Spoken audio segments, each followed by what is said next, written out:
우리는 지금 하나님은 왕이시다라는 주제를 가지고 함께 묵상해 오고 있는 가운데요. 지금까지 지난 시간까지 총 10번의 말씀을 묵상했습니다. 근데 지금까지 10번의 말씀 중에서요 9번이 모두 다 다윗에 관한 이야기였습니다.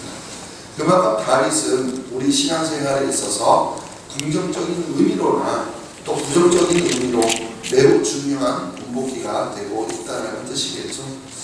우리가 이미 살펴본 대로 왕이신 하나님의 다스림을 받고 있는 동안 다윗은요 백성들에게 존경받는 성군이었습니다. 그렇지만 그의 눈에서 하나님의 인재가 사라지고 영적으로 나타나게 되었을 때 다윗은요 비열한 인간이 되고 말았다라는 거예요. 그리고 이러한 사실은 다윗 이후에 세워지는 모든 이스라엘의 왕들을 통해서도요 거듭 확인되고 있는 진리입니다. 오늘부터 우리가 살펴보게 될 솔로몬도요 역시 마찬가지라는 겁니다. 근데 오늘 본문을 묵상하기 전에 우선 솔로몬에 대한 몇 가지 오해부터 바로잡을 필요가 있습니다. 사람들은요 흔히 솔로몬을 무슨 왕이라고 하죠? 지혜왕. 지혜왕이라고 말하죠. 물론 솔로몬은 일천번제를 드리면서 지혜를 구했고 그것을 기뻐받으신 하나님께서 그래서 솔로몬에게 지혜를 주셨어요. 그리고 더불어 부와 영광과 장수의 복도 주셨죠. 그렇게 지혜를 받은 솔로몬은 실제로요 그 유명한 창기의 아기 재판을 통하여서 그의 지혜로움이 온 세상에 드러나기도 했고요. 그래서 그의 지혜를 듣기 위하여서 먼 이국 땅 스바에서 여왕이와 솔로몬의 지혜를 듣고 매우 감동하기도 했습니다. 그러나 그것은 어디까지나 한때의 이야기라는 거예요. 솔로몬의 인생 전체를 놓고 봤을 때는 결코 솔로몬이 지혜로운 왕이다 이렇게 말할 수 없다라는 겁니다. 무엇보다도 솔로몬에게는요 그의 부친 다윗처럼 이스라엘의 모든 지파를 조화롭게 아우를 수 있는 지혜가 없었다라는 사실이에요. 솔로몬의 정책은요 오직 본인이 속한 유다 지파를 위하여서 그래서 다른 지파들의 희생을 강요하는 거였어요. 그래서요 솔로몬이 죽자마자 이스라엘은 결국에는 남북 왕국으로 분열되고 말았다라는 겁니다. 그것이 전적으로 누구의 책임일까요? 솔로몬의 책임이에요. 나라가 남북으로 나뉜 것은 솔로몬에게 책임이 있습니다. 그렇다고 할 때 이렇게 나라를 분열시켜버린 왕을 우리가 어떻게 지혜로운 왕이라고 할 수 있느냐라는 거예요. 또 한 가지 큰 오해는요 솔로몬이 왕이 되자마자 가장 먼저 하나님께 일천번제를 드리며 지혜를 구했다 우리가 이렇게 생각하고 있다라는 겁니다. 그러나 솔로몬이요 일천번제를 드린 시점은 사실 그때가 아니라는 거예요. 적어도요 최소한 3년 이상의 시간이 흐른 다음이었습니다. 그럼 그것을 어떻게 할 수 있을까요? 오늘 본문 열왕기상 3장 1절 말씀 우리 다시 한번 읽어볼게요. 솔로몬이 애굽의 왕 바로와 더불어 거짓 관계를 맺어 그의 딸을 맞이하고 달성에 데려다가 두고 자기 왕궁과 여호와의 성전과 예루살렘 주위의 성의 문화가 끝나기를 기다립니다. 여기에 보면 솔로몬이 무엇을 먼저 하고 있죠? 바로의 딸과 정략적인 결혼을 하는 이야기가 먼저 나옵니다. 이렇게 정략적으로 결혼하는 것은 지극히 정치적인 계산에 의해서 나오는 행동이죠. 그러니까 결혼을 통해서 사랑해서 결혼하는 것이 아니라 결혼을 통해서 애국과 동맹관계를 맺는 거였어요. 그리고 이러한 정략적인 결혼의 습성은요 솔로몬의 생애 후반기에 절정에 다다른다는 거예요. 그래서 제가 오늘 본문 영상이 없어서 종이를 하나 주부에 넣어드렸거든요. 거기 첫 번째 왕상 11장 1절로 된 부분 그 부분을 보면 애굽의 바로의 딸 외에도요 이방 많은 여인이 나오죠. 모압, 암몬, 에돔, 시돈, 심지어 공주들과도 결혼했어요. 이스라엘의 왕이 하나님의 법은요 다른 민족과 결혼을 금지합니다. 그런데 하나님의 왕이시로 섬기는 이스라엘의 왕이 이방 민족 여인들을 사랑하고 결혼했다 이렇게 말합니다. 근데 놀라운 것은 그들이 가지고 들어온 이방 신들이요 예루살렘 성과 성전에 어디에요? 성전에 예루살렘 성전에도 가득 찼다 이렇게 성경이 증거해요. 이것 또한 솔로몬이 결코 지혜로운 왕이 아니었다는 것을 보여주는 하나의 예라는 겁니다. 자, 아무튼 오늘 본문의 순서를요 잘 보셨으면 좋겠어요. 1절 우리가 방금 읽었었는데요. 그 사학교 안에 두 번째 3장 1절 솔로몬이 바로의 딸을 데려왔을 때 잘 보시면 이미 뭐가 시작되었냐면은 성령 공사가 시작되어 있었다는 사실이에요. 여호와의 성전과 중간에 나오죠. 그리고 공사가 끝나기를 기다립니다. 여러분 솔로몬이 성전 공사를 언제 시작했냐면요 솔로몬이 왕이 된 지 4년째 되던 해에 했어요. 열왕기상 6장 1절에 기록되어 있어요. 그 표 안에 첫 번째 말씀 솔로몬이 이스라엘 왕이 된 지 몇 년? 4년 19월 둘째 달에 4년 2개월째에 가서 솔로몬이 성전 건축하기를 시작했다 이렇게 말하잖아요. 그리고 나서 그러면은 1절 오늘 3장 1절 말씀을 보니까 성전 공사를 시작하고 나서 바로와 바로의 공주와 결혼을 한 거예요. 그래서 성전 공사가 끝나기를 기다리고 있었다 이렇게 말하고 있잖아요. 그리고 나서 3장 2절부터 솔로몬의 1첫 번째가 나옵니다. 순서 이해하시겠죠? 솔로몬이 성전 건축을 시작했고 애굽의 바로의 딸과 결혼을 했고 그 다음에 솔로몬이 1첫 번째를 드린 거예요. 그러니까 솔로몬이 왕이 되자마자 가장 먼저 하나님께 기도하면서 지혜를 구하였던 그렇게 참으로 겸손하고 믿음이 좋은 왕이었다라는 평가는 사실과 다른 이야기입니다. 자, 그렇다면 솔로몬은요 왕이 되고 난 후에 4년 2개월 이전이니까 3년이 지나도록 과연 무엇을 했을까요? 그리고 왜 갑자기 그 시점에서 하나님께 1첫 번째를 드린 생각을 하게 되었을까요? 바로 이 이야기들은요 오늘 본문이 열왕기상 3장인데 3장 앞에 있는 열왕기상 1장 2장 말씀을 읽어보면 거기에 자세하게 기록되어 있습니다. 그 이야기를 읽어보면 솔로몬이요 다윗의 뒤를 이어서 왕위에 오르는 일이 그리 순탄하지 않았다라는 사실을 우리가 알 수가 있습니다. 다윗의 말년에 차기 왕자리를 놓고 치열한 정치적인 음모와 권력투쟁이 벌어지고 있었다라는 거예요. 사실 솔로몬은요 다윗이 우리아의 아내 밧세바를 통해서 얻은 자식이죠. 엄밀하게 말하자면 서자입니다. 서자. 이렇게 서자가 왕위를 이어받는 일이 쉽지만은 않았어요. 왜냐하면 친자식들이 있었기 때문이죠. 그래서 그러한 치열한 권력 투쟁 끝에 가까스로 왕위에 오른 솔로몬이 그래서 가장 먼저 했던 일이 무엇이었냐면은 그에게 가장 강력한 경쟁자였던 아도니아를 비롯한 여러 정치적인 적들을 제거하고 죽이는 것이었다라는 거예요. 그리고 그렇게 내부적으로 자신의 권력 기반을 견고하게 만든 후에 주변의 다른 나라와의 외교 관계에 눈을 돌려서 그래서 애굽의 바로의 공주와 정략 결혼을 하게 되었다라는 겁니다. 이와 같은 솔로몬의 모습은요 다윗과 비교하면 아주 대조적입니다. 다윗은요 왕이 되자마자 가장 먼저 무슨 일을 했습니까?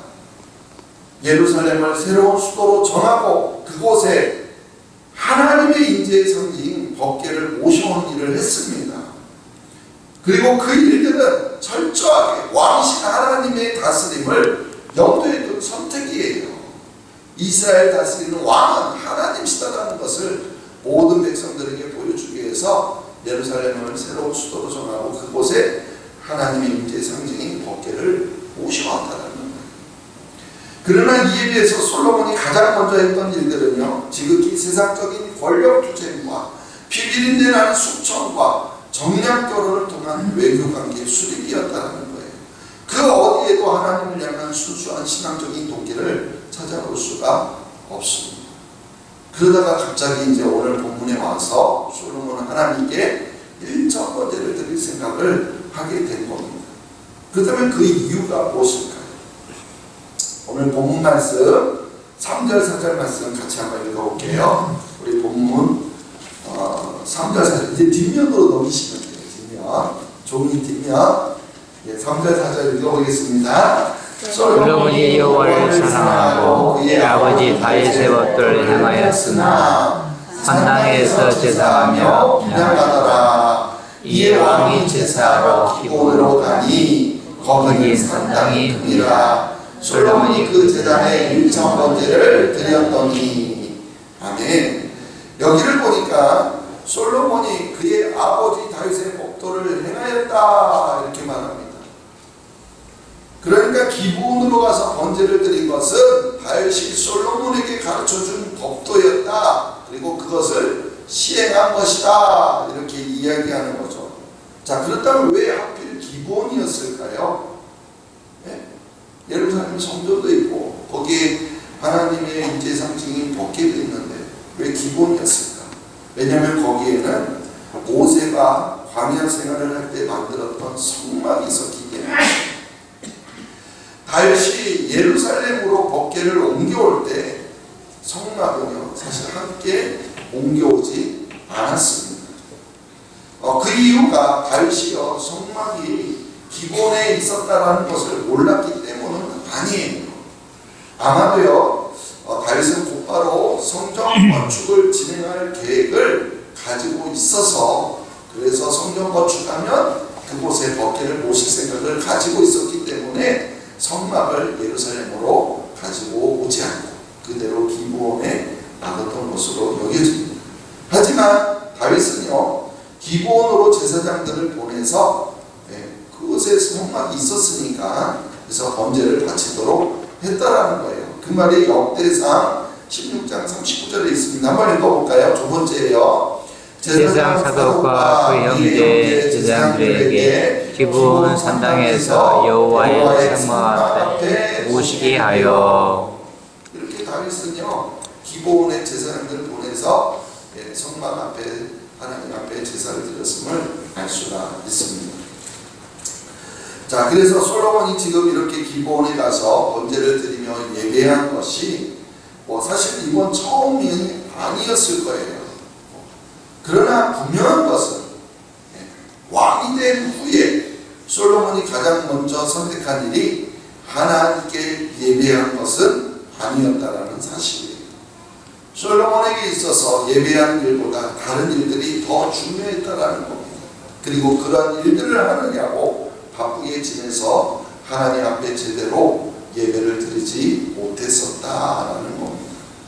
그러다가 어느 날부터 아버지 다윗이 자신에게 가르쳐준 법도가 생각난 거예요. 그럼 아버지 다윗이 자신에게 가르쳐준 법도 그 내용이 무엇일까요? 그것은 다윗이 솔로몬에게 마지막으로 남겨준 유언에 남겨져 있습니다. 열왕기상 2장 3절 말씀 뒷면 세 번째 거예요. 뒷면 세 번째 거예요. 왕상 2장 3절로 된 거 시작. 내 하나님 여호와의 명령을 지켜 그 길로 행하여 그 법률과 계명과 율례와 증거를 모세의 율법에 기록된 대로 지키라. 그리하면 내가 무엇을 하든지 어디로 가든지 형통할지라. 아멘. 다윗이요 솔로몬에게 유언을 남기면서 이런 말씀을 남겨요. 이것만 읽으면 정말 다윗답다라는 생각을 우리가 하게 됩니다. 그런데요, 다윗은 솔로몬에게 이렇게 신앙적인 유언만 남긴 것이 아닙니다.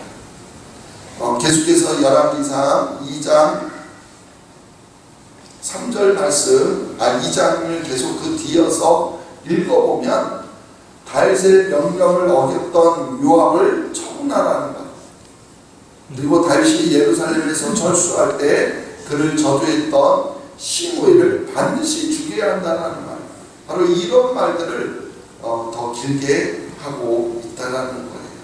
신실한 믿음의 사람이 남긴 유언이라고 생각하고 싶지 않은 그런 이야기들이 실제로 솔로몬에게 전해졌고요. 그래서 실제로 또 솔로몬은 이러한 아버지의 유지를 받들어서 왕이 되자마자 그들을 숙청하는 일을 시작했다는 겁니다. 그것이 바로 지난 3년 동안 솔로몬이 먼저 해왔던 일들이라는 거예요. 그런데 이제 와서 다윗의 유언 중에 먼저 이 앞에 말씀하셨던 하나님의 명령을 지켜서 잘 섬겨야 한다라는 그 유지가 생각난 것이고, 그거를 받들기로 한 겁니다. 그 이유가 무엇일까요? 무엇을 하든지 어디로 가든지 형통하게 된다, 바로 이 말씀 때문입니다. 그러니까 바꿔서 말하면 그동안 솔로몬은요, 형통하지 못했다라는 뜻이에요. 나름대로 열심히 노력했지만 잘 되지 않았다라는 거예요. 정권은 잡기는 했지만 아버지의 도움으로, 선지자들의 도움으로 결국 하나님이 택하신 거지만, 그렇게 정권을 잡기는 했지만 자신의 힘만으로는 제대로 왕으로서 할 수 없다는 사실을 그때서야 비로소 솔로몬은 깨닫게 된 겁니다. 그래서 하나님의 도움이 필요하다는 것을 절실하게 깨닫게 된 거예요.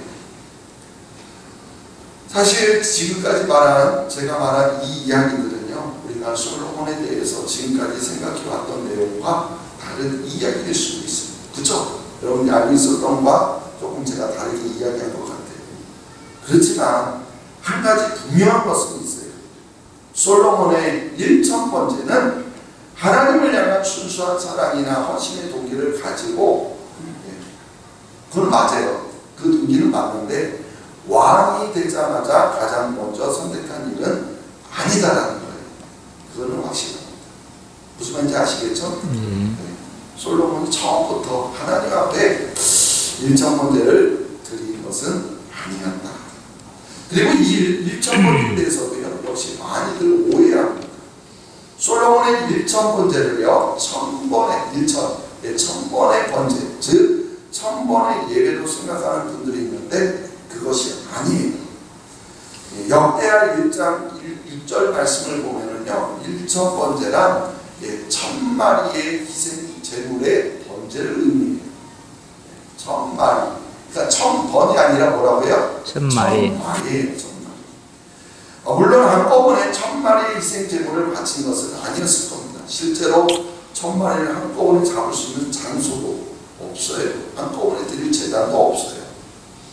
그렇다고 해서 1,000번의 예배를 드리면서 예배를 드릴 때마다 매번 한 마리씩 제물을 바친 것은 최소한은 아니라는 것이죠. 그렇다면 왜 이렇게 많은 희생 제물이 필요했을까요? 역대기하 병림 9절에서 우리가 그 해답을 찾을 수 있는데요. 거기 대하 1장 2절 3절 돼 있죠? 있죠? 예. 찾으셨어요? 대하 1장, 역대하 1장 2절 3절 시작. 솔로몬이 온 이스라엘의 천부장들과 백부장들과 재판관들과 온 이스라엘 관객들과 족장들에게 명령하여 솔로몬이 온 애중과 함께 기브온 산당으로 갔으니 거기까지요. 즉 솔로몬이요 혼자 기브온 산당에 1,000번째 들어간 것이 아니라는 거예요. 전부장과 백부장과 같은 군치관들, 또 재판관이나 판백, 족장과 같은 사회적인 지도자들 모두 다 총동원하여서 그들과 함께 올라갔다라는 겁니다. 그리고 그들과 함께 하나님 앞에 희생제물을 바치면서 예배했다라는 거예요. 왜 같이 올라갑니까? 같이 예배드리러 올라가는 거잖아요.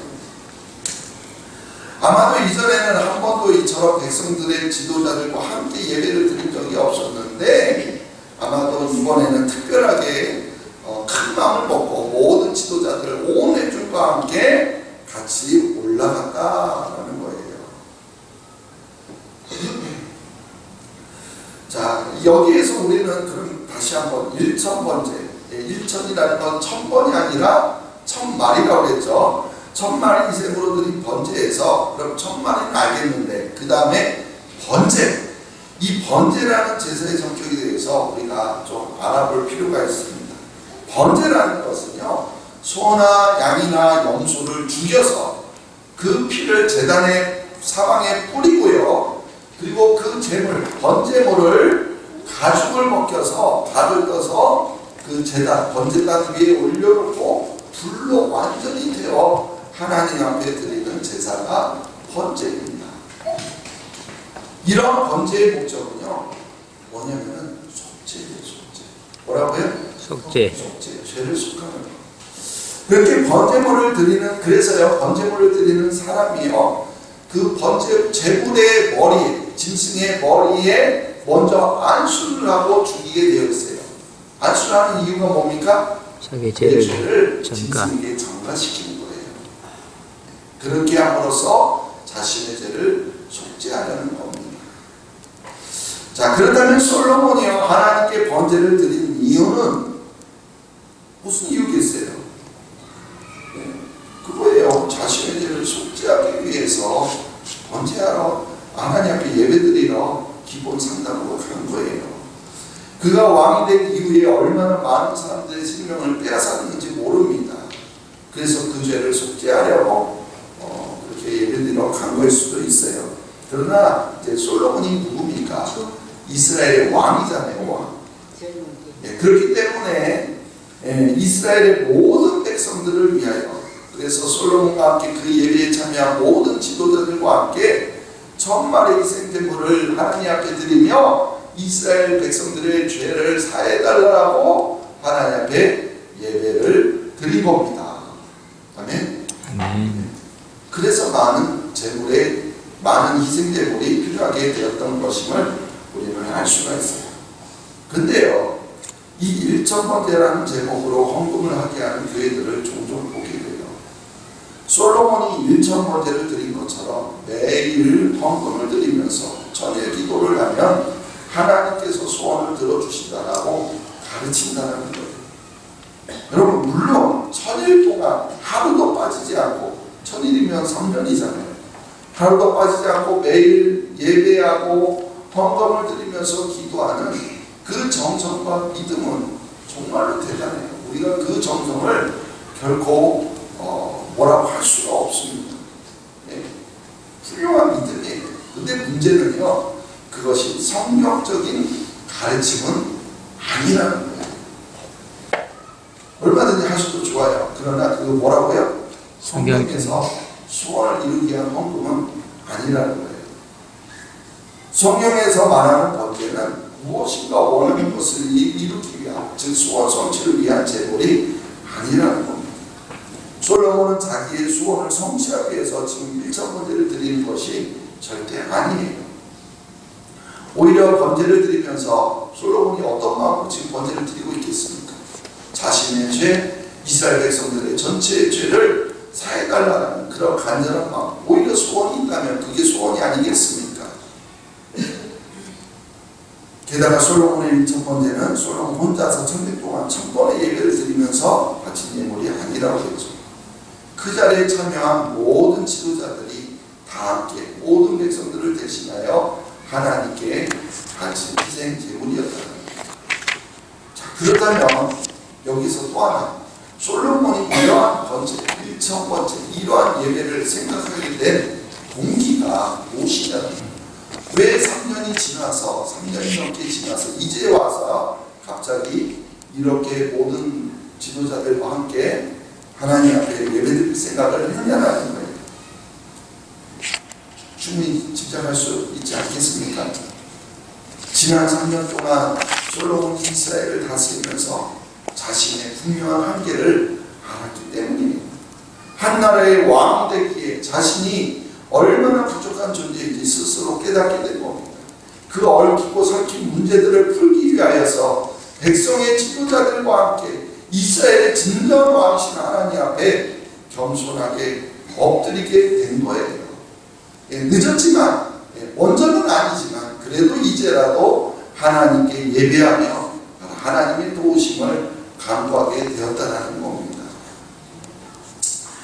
처음부터 왕이 되자마자 이렇게 했다라면 더 좋았겠다라는 그런 아쉬운 생각이 들어요.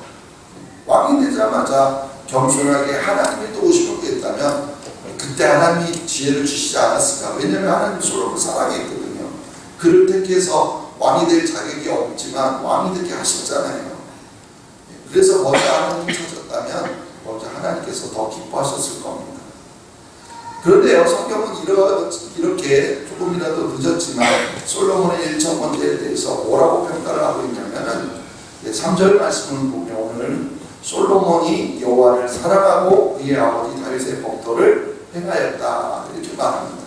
이걸 다시 말하면 아버지가 남겨준 지침에 따라서 행함으로써 하나님에 대한 사랑을 보였다. 그러니까 늦게 들여서 문제가 된다 그런 이야기를 하지 않아요. 지금 1천 번째 드린 거에 대해서 솔로몬이 하나님을 사랑한다 이렇게 표현하고 있는 거예요. 하나님에 대한 사랑을 보여준 것이다 이렇게 평가하고 있다는 거예요. 그러니까 그 마음의 동기가 무엇이든 간에 또한 그 시기가 늦었든 안 늦었든 간에 다른 신이 아닌 하나님 앞에 지금 무릎 꿇고 예배하고 기도하는 이 1천 번째를 드리고 있다는 것이 성경은 중요하다는 거예요. 그래서 하나님은 그것을 하나님에 대한 사랑으로 인정하고 있다는 것이죠. 여러분 이것이 놀라운 하나님의 은혜입니다. 아멘. 마치 다윗이요 자신의 죄를 인정하고 엎드렸습니다. 다윗이 얼마나 파렴치한 인간이 되고 말았습니까? 그런데도 하나님 앞에 자신의 죄를 인정하고 엎드렸을 때 하나님 어떻게 하셨어요? 용서해. 즉시 용서해 주셨잖아요. 그와 마찬가지로 솔로몬이 지금이라도 1천 번째 드린 것을 하나님이 즉시 받으신 거예요. 아멘. 그래서 하나님은 기다렸다는 듯이 진이 솔로몬의 꿈에 나타나셨습니다. 그리고 말하죠. 내가 내게 무엇을 들고 너는 구하라 이렇게 말씀하셨어요. 자, 그때 솔로몬은 무엇을 구했을까요? 오늘 그 용지 마지막 왕상 3장 7절로 9절 한번 읽어볼게요. 나의 하나님 여호와여 주께서 종으로 종의 아버지 다윗을 대신하여 왕이 되게 하셨사오나 종은 작은 아이라 출입할 줄을 알지 못하고 주께서 들어가신 백성 가운데 있나이다. 그들은 큰 백성이라 수요가 많아서 셀 수도 없고 기록할 수도 없사오니 누가 주의 이 많은 백성을 재판할 수 있사오니까 듣는 마음을 종에게 주사 주의 백성을 재판하여 선악을 분별하게 하옵소서.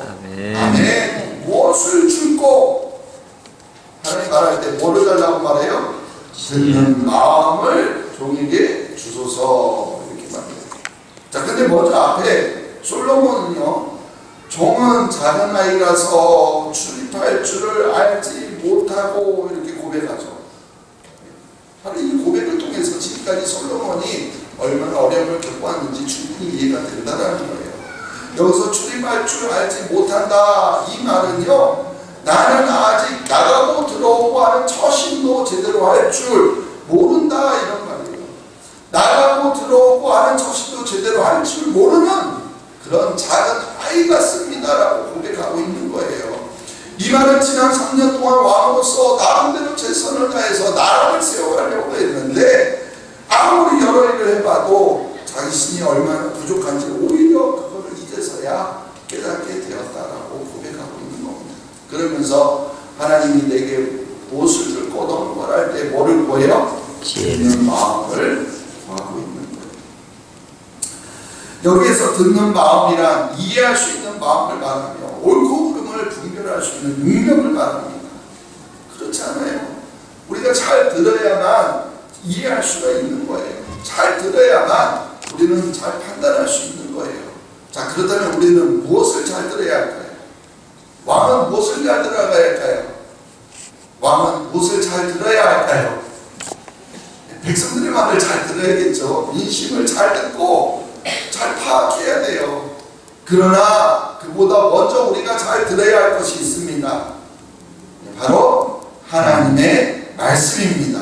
아멘. 이스라엘의 진짜 왕이신, 자기가 왕이 아니라 진짜 왕은 하나님이잖아요. 진짜 왕이신 여호와 하나님의 뜻을 제대로 분별할 수 있어야 돼요. 그래야 자기에게 맡겨준 백성들을 잘 이끌어갈 수 있는 거 아니겠습니까? 바로 이와 같이 솔로몬이 듣는 마음을 구했던 것이고, 또 이 듣는 마음을 구했을 때 하나님은 무척 기뻐하셨어요. 그래서 그에게 지혜를 주셨을 뿐만이 아니라 덤으로 부와 영광과 장수의 복까지도 주신 겁니다. 그러나 여러분, 오해하지는 마세요. 지혜를 주셨다고 했으니까 지혜는 하나님께 열심히 기도해서 받아내는 것이다, 이렇게 생각하면 안 됩니다. 성경은요, 하나님을 경외하는 것 자체가 곧 지혜다, 이렇게 말합니다. 아멘. 자문의 말씀이죠. 하나님을 경외하는 것이 곧 지혜예요. 보세요. 다윗도 마찬가지고요, 솔로몬도 마찬가지고, 그 이외의 모든 왕들도 다 마찬가지예요. 솔로몬 지혜왕이라고 했잖아요. 근데 솔로몬도요, 하나님을 왕으로 인정하고 온전히 하나님을 경외하는 동안만 지혜의 왕이었어요. 솔로몬도 하나님의 왕 되심을 잊어버리게 되었을 때 어떻게 됐습니까? 그의 아버지가 그토록 어렵사리 일궈놓은 그 통일국가의 기반을 한순간에 무너뜨려 버렸잖아요. 결국 솔로몬 때문에 남북분열의 원인을 제공했죠. 우리가 어떻게 지혜의 왕이라고 말합니까? 그런 왕은 어리석은 왕이죠. 그러니까 하나님을 경외할 때가 지혜로운 왕이에요. 아멘. 성경은 하나님을 경외하는 것이 곧 지혜다라고 말하는 거예요. 아멘. 이 진리는요, 지도자들에게만 적용되는 것이 아닙니다. 저와 여러분 같은 평범한 사람들의 삶을 통해서도 여전히 동일하게 경험되어지는 이야기예요. 아멘. 그렇기 때문에 우리 모두가 왕이신 하나님을 인정하고 온전히 하나님의 다스림을 받으며 산다라는 것, 그것이 얼마나 우리에게 중요한지 모릅니다. 우리는 하나님을 왕으로 인정하고 섬기며 살아갈 때, 그때 우리의 삶이 지혜로운 삶인 줄로 믿습니다. 아멘. 그리고 그렇게 살아가는 것이 우리 자신을 위해서도, 또 우리가 속해 있는 가정이나 공동체를 위해서도 중요한 일이에요. 우리가 왕이신 하나님 앞에 바로 서 있지 못하면은 우리 자신뿐만이 아니라 가정이나 공동체를 무너뜨리는 어리석은 선택을 하게 된다라는 겁니다. 아멘. 그렇기 때문에 오늘 말씀을 통해서 정말 신앙생활의 우선순위가 무엇인지를 분명하게 알았으면 좋겠어요. 솔로몬이 지혜와 그냥 평생 지혜를 가진 게 아니라 하나님을 경외할 때 지혜로운 왕이었다는 것. 그렇다면 우리가 세상에서 성공하는 것보다 먼저 하나님을 사랑하는 것이 우선이어야 될 줄로 믿습니다. 아멘. 우리의 소원을 성취하는 것보다 하나님께 예배하는 것이 먼저입니다. 그리고 우리의 뜻을 관철시키는 것보다 하나님의 말씀을 듣는 마음을 갖는 것이 먼저입니다. 아멘. 이러한 신앙생활을 하나님께서 기뻐하신 줄 믿습니다. 아멘. 그래서 우리 모두 어떤 상황 속에서도 정말 하나님을 경외하는, 먼저 세상의 그 어떤 것보다도 하나님 앞에 예배하는 것을 우선으로 여기고 하나님을 경외하는 지혜로운 자들이 다 되시기를 간절히 주님의 이름으로 축원합니다. 아멘. 하나님 아버지, 우리가 신앙생활에 있어서 우선순위를 제대로 알지 못하여서 세상의 일을 먼저 하고 하나님 앞에 예배드려야 했던 그런 솔로몬처럼 어리석은 모습이 있지 않나 돌아봅니다. 오 주님, 우리의 우선순위 먼저 하나님을 예배하는 것이 가장 소중하고, 하나님이 우리의 왕이심을 고백하며 나아갈 때, 하나님을 경외할 때 그것이 우리의 인생의 가장 지혜로운 삶이라는 것을 깨닫고, 그래서 우리의 인생 가운데 가장 먼저 하나님을 경외하며 하나님을 예배하며 살아가는 우리 모두가 되게 도와주시옵소서. 아멘. 세상의 성공과 세상의 가치와 세상의 지혜를 부러워하는 자들이 아니라 진정으로 하나님을 경외하며 하나님이 주신 그 지혜 가운데 정말 복된 삶을 살아갈 수 있는 우리 모두가 되게 도와주시옵소서. 아멘. 감사하며 예수님의 이름으로 기도하옵나이다.